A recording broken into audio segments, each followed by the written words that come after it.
नमस्कार मित्रों, स्वागत है आपका आइडियल क्लासेस में।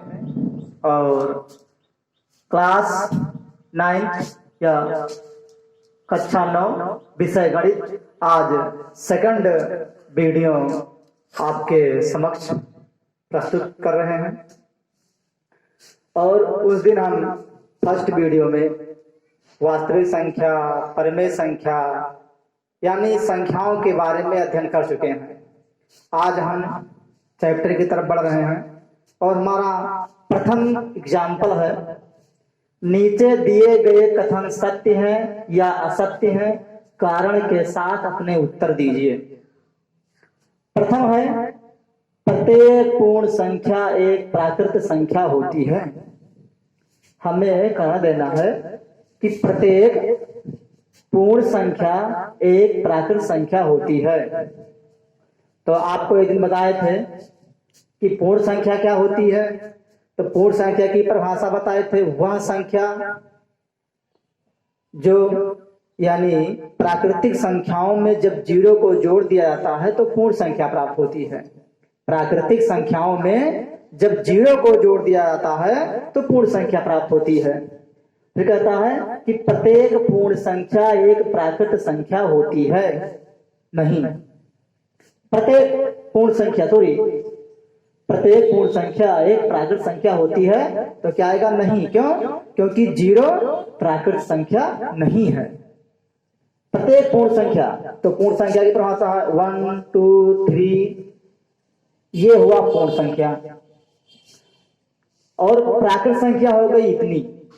तो क्या प्रत्येक पूर्ण संख्या एक प्राकृतिक संख्या है? तो क्या आएगा? असत्य है, क्योंकि शून्य एक पूर्णांक है, परंतु शून्य एक पूर्णांक है या पूर्ण संख्या लिख दें। शून्य एक पूर्ण संख्या है परंतु प्राकृतिक संख्या नहीं है। अब फिर सुन लीजिए कि 0 1 2 3 4 डॉट डॉट, इसमें 0 से लेकर 1 तक ये सारी संख्याएं पूर्ण संख्याएं हैं।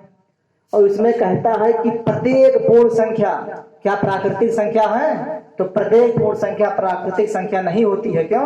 क्योंकि प्राकृतिक संख्या में 0 जुड़ा हुआ है, अतः असत्य है। हमारा जो कथन लिखा हुआ है ये असत्य है, क्योंकि शून्य एक पूर्ण संख्या है परंतु प्राकृतिक संख्या नहीं है।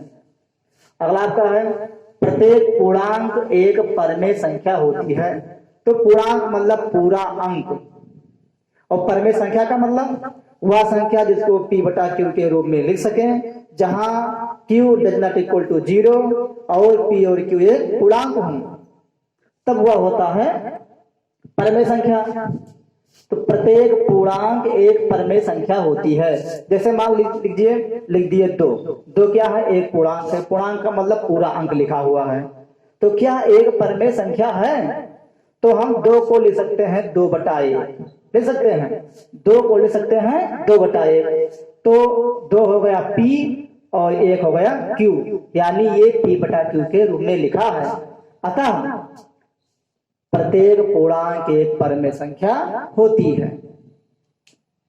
अब अगला आपका है कि प्रत्येक परिमेय संख्या एक पूर्णांक है।